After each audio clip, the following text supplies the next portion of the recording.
ఉత్సాహంగా ఉల్లాసంగా చదువు సాగాలి, గొప్ప గొప్ప ఉద్యోగాలు సాధించాలి.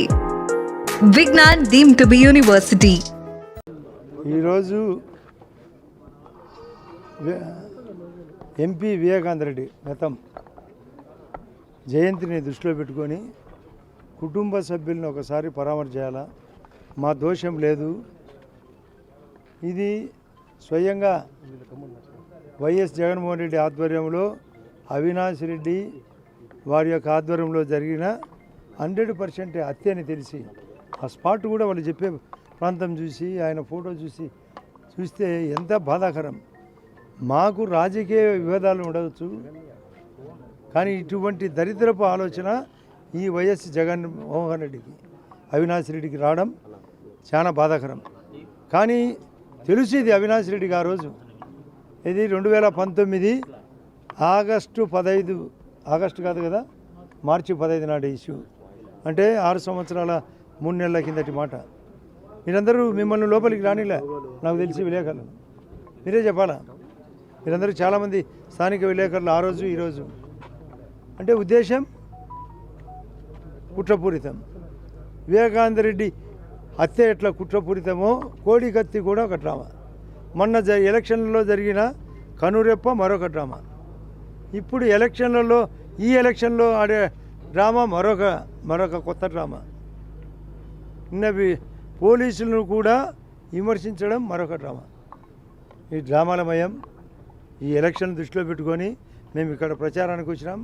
ఇక్కడ కూడా ఒకసారి వాళ్ళ కుటుంబ సభ్యులను పరామర్శ చేసి మా యొక్క వాస్తవ పరిస్థితి తెలియాలనే ఉద్దేశంతో ఇక్కడికి రావడం జరిగింది. కాబట్టి మానుకోవాలా. లిక్కర్ కేసు చేసినాడు అతను, ఇసుకని ఎక్కువ రేటుకు అమ్మినాడు, ల్యాండ్ టైటిలింగ్ యాక్ట్ అని కొత్తది పెట్టినాడు, అంతా కబ్జా కోసమే. ఇటువంటి క్యారెక్టర్ రాజకీయాలు కాదు, నిజ జీవితంలో కూడా ఇటువంటి క్యారెక్టర్లు ఉండకూడదు. అంటే ఇంత దరిద్రపు ఆలోచనలు చేయకూడదు. కాబట్టి ఈ ఎలక్షన్లలో కూడా ఆమె సునీతమ్మ చెప్తాంది, నిన్న కూడా చెప్పిందంట కడపలో, ఏది కూడా డ్రామానే. ఈ ఎలక్షన్లు కూడా ఓడిపోతామనే భయంతో డ్రామాకు తెరతీసినారు. ప్రజాస్వామ్యంగా గతంలో ఎలక్షన్ జరపలే. మొన్న 4.5 సంవత్సరం కిందట జరిగిన లోకల్ బాడీ ఎలక్షన్లలో పోలీసులను అడ్డపెట్టి, మీరు కూడా స్వయంగా ఒక్క ఏజెంట్ నామినేషన్ ఫారం జరిగింది, నామినేషన్ ఫారం జరగలే, ఏజెంట్ పరిస్థితి రాలే. స్థానిక ఎన్నికల్లో సర్పంచ్ ఎలక్షన్లో కానీ, ఇక్కడ మున్సిపాలిటీ కానీ, జిల్లా పరిషత్ కానీ అన్నీ ఏకగ్రీవమే.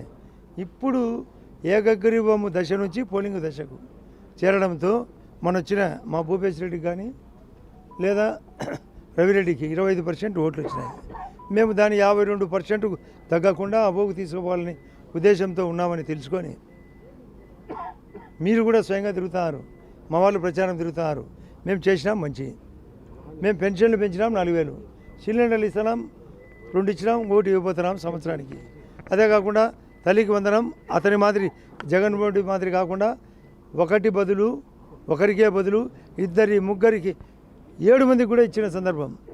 అదే రైతులకు ఆయన కంటే 6,500 రూపాయలు సంవత్సరానికి ఎక్కువ. అదే కాకుండా మెయిన్గా ఇక్కడ చీని అరటి దాంట్లో దోపిడీ, ఆ దోపిడీ బయటికి తీస్తున్నాం. అదే కాకుండా చికెన్ రేట్ ఎక్కువ. ఇటువంటి క్యారెక్టర్లు ఈ రాజకీయాలకి అన్ఫిట్. ఇది చెప్పడానికి ఈ యొక్క హత్య ఉదంతాన్ని కూడా మీకందరికీ తెలియాలని ఇక్కడికి వచ్చినది. వాళ్ళు చేసిన తప్పుడు ఎలా ఉంటుంది, మోసం ఎట్టుంటుంది, దౌర్జన్యం ఎట్టుంటుంది, నీచం ఎట్టుంటుంది అని తెలియజేయాలనే ఉద్దేశంతో, వాళ్ళ బాధను ఒకసారి పంచుకోవాలనే ఉద్దేశంతో మేము బాధపడుతున్నాం. ఇదే సునీతమ్మ చెప్తాంది, నా మీద అనుకునేదంట ఆ రోజు, నా మీద ఒత్తిడి పెట్టారు, నా మీద బీటెక్ రవి, ఇప్పుడు వైఎస్ఆర్ పార్టీలో ఉన్న సతీష్ రెడ్డి పైన కూడా ఆ రోజు ఈ అన్న అనుకునేదంట. కానీ వాళ్ళన్న అని తెలుసుకోక, వాళ్ళ అన్నగారు ఈ అన్న కాదు వాళ్ళన్న. ఇటువంటి పరిస్థితుల్లో ఈ రాజకీయాలు నడవడం ఇది సిగ్గుచేటు. కడప జిల్లాలో ఏదన్నా ఉంటే ఎదురు పోరాటం, ఇట్లాంటి దొంగ పోరాటం లేదు. ప్రతి ఒక్కటి గతంలో మహాభారతంలో ఉన్నది లేనట్టు, లేనిది ఉన్నట్టు అనేది మయుడు చెప్పిన మాట. కానీ ఈ జగన్మయుడు అన్నీ ఆ మయుని కంటే గొప్పగా చిత్రీకరణ. ఏదో ఏం చేసావు అంటే బటర్ నొక్కినావు, నువ్వు బటర్ తినలేదా, నువ్వు బటర్ మిల్క్ అది నీళ్ళల్లో మజ్జిగ మజ్జిగలో నీళ్లు పోసి ఎంత తిన్నావో నీ ధనదాహానికి. ఇటువంటి వ్యక్తిని సొంత చిన్నాన్నను చంపడం ధర్మమా? సొంత షర్మిల గారు అడుగుతుంది, సొంత చెల్లెలు, సొంత అమ్మ మీద పిటిషను. ఇది న్యాయమా?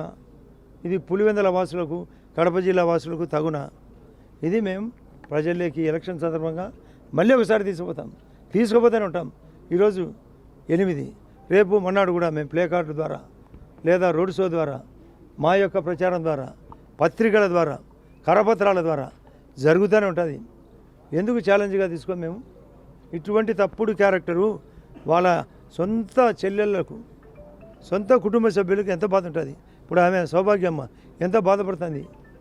ఆమె ఆ రోజు కూడా డౌట్ చెప్పిందంట, కారు ఎక్కుతానే ఇది ఏదో ఉంటుంది, తొందరపడి పోస్ట్ మార్టం జరిగేంత వరకు వద్దని చెప్పడంతోనే కథ మలుపు తిరిగి. కాకపోతే రాజమౌళి ప్రసాద్ రెడ్డి, రవీంద్రనాథ్ రెడ్డి ఆ రోజు మధ్యాహ్నం పూట వచ్చి మీరందరినీ బయటపెట్టి, పోలీసులను ఆ రోజు ఉండే సిఐని కొంత కానిస్టేబుల్ను లోపలున్నా కూడా నోరు ముప్పించి ఆమె చెప్పడంతో పోస్ట్ మార్టం జరగడం వల్ల జగన్మోహన్ రెడ్డి గారు వాస్తవానికి వాంటెడ్గా నిదానంగా వచ్చి కథ అల్లి అట్లా జరిగింది ఇట్లా జరిగిందని అది ఒక డ్రామా. ఇన్ని డ్రామాల మధ్య రాజకీయాలు. ఇక్కడ డెవలప్మెంట్ కంటే డ్రామా ఎక్కువైంది. మేము ఆ డ్రామాలను తొలగించి, మా గౌరవ ముఖ్యమంత్రి గారు చెప్పినారు, ఎలక్షన్లు ప్రతిష్టాత్మకంగా తీసుకొని పని చేయండి, చెప్పిన పని 100 రోజుల్లో పూర్తి చేద్దామని చెప్పమన్నాడు. అందులో ఒకటి ఉదాహరణ, ఎర్రబెల్ల చెరువుకు 48 గంటల్లో ఆ చెరువుకు నీళ్ళు ఇప్పించే కార్యక్రమం చేసినాం. ఈరోజు జాబ్ మేళ ముద్రలో పెట్టాం. ఇక్కడుండే వాళ్ళకు కూడా తగ్గట్టుగా ఉపయోగపడాలని, ఎందుకు మంచి జరగాలని. మొన్న అచ్చవెల్లిలో ఒకటి చెప్తారు, ట్రాన్స్ఫారం 3 ఏళ్ల కిందట దొంగతనం జరిగితే ఆ గవర్నమెంట్ 2 ఏళ్ళు ఉండి కూడా ట్రాన్స్ఫారం ఇప్పించుకోలేకపోయినారు. ఎన్ని రకాలు. ఇప్పటికీ పెన్షన్లు మిస్ అయినాయి, కొందరికి రేషన్ కార్డులు మిస్ అయినాయి, తెలుస్తున్నాయి మాకు. కొన్ని చోట్ల గ్రావెల్ రోడ్లు లేవు, కొన్ని కంపల్సరీతో కూడినది ఉంది. కాబట్టి ఇటువంటి దాన్ని మేము సెట్ చేసేదానికి ఇక్కడికి వచ్చినాము. అందులో ఈరోజు ఇక్కడికి రావడానికి కూడా కారణం చెప్పిన.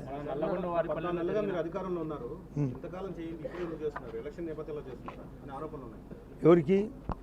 ప్రభుత్వం 14 నెలలు అధికారంలో ఉంది. మీరైతే సమస్యలు చెప్పారు, పరిష్కారం కాలేదని చెప్పారు. 14 నెలలుగా మీ ప్రభుత్వం ఎందుకు చేయలేకపోయింది?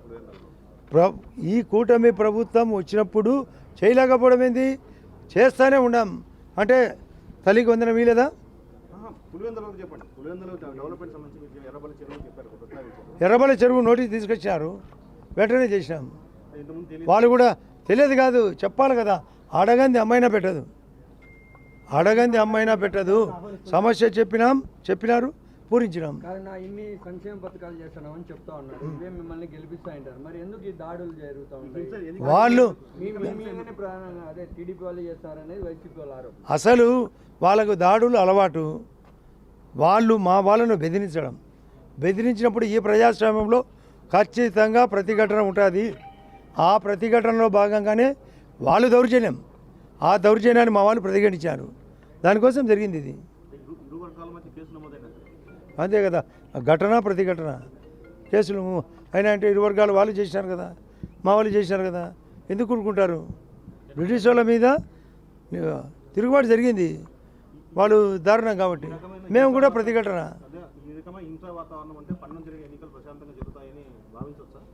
అసలు ప్రశాంతంగా మన జరిగింది. నిన్న ప్రశాంతం లేదా? ఇప్పుడు ప్రశాంతం లేదా? వాళ్ళ సొంతము నుంచి ఈ చేజారుతుందని ప్రశాంతము లేదని ఉంచుతారు.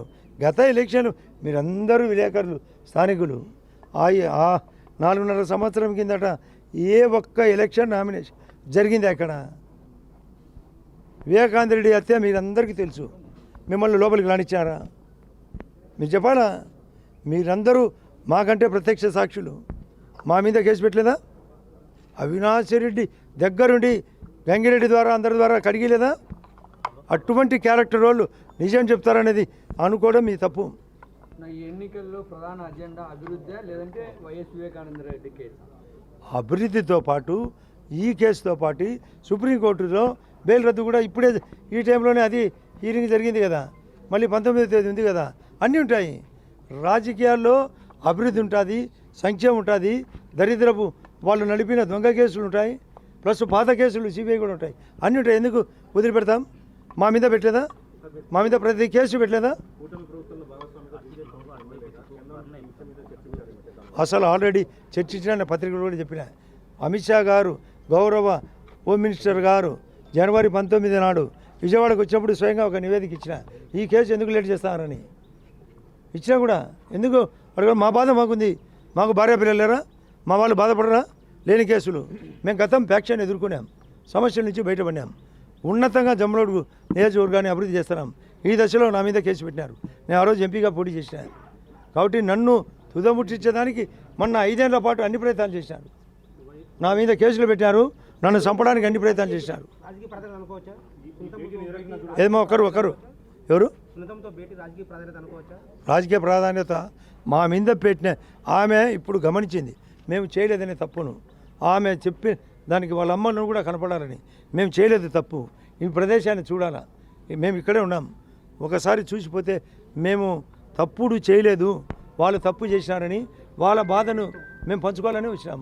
మా బాధను కూడా వాళ్ళు పంచుకున్నారు కూడా. నేను బాధితులే, వాళ్ళు బాధితులం కాబట్టి ఆ బాధతో ఒకసారి కనపడి వాళ్ళనే ఇక్కడికి వచ్చినది. ఎన్నికల ప్రచారానికి ఆహ్వానిస్తారా సార్? ఏమో ఎన్నికల ప్రచారానికి ఏమైనా ఆహ్వానిస్తారా? ఎవరిని? ఆమె ఎన్నికల ప్రచారం ఇక్కడ స్థానిక వాసి, ఆమె రావాలనుకుంటే రావచ్చు. మేముగా ఆమెను మా ఎన్నికల ప్రచారానికి రమ్మని అడగడానికి రాలేదు. అది ఆమె ఇష్టం, డెమోక్రసీలో ఆమె ఇష్టం.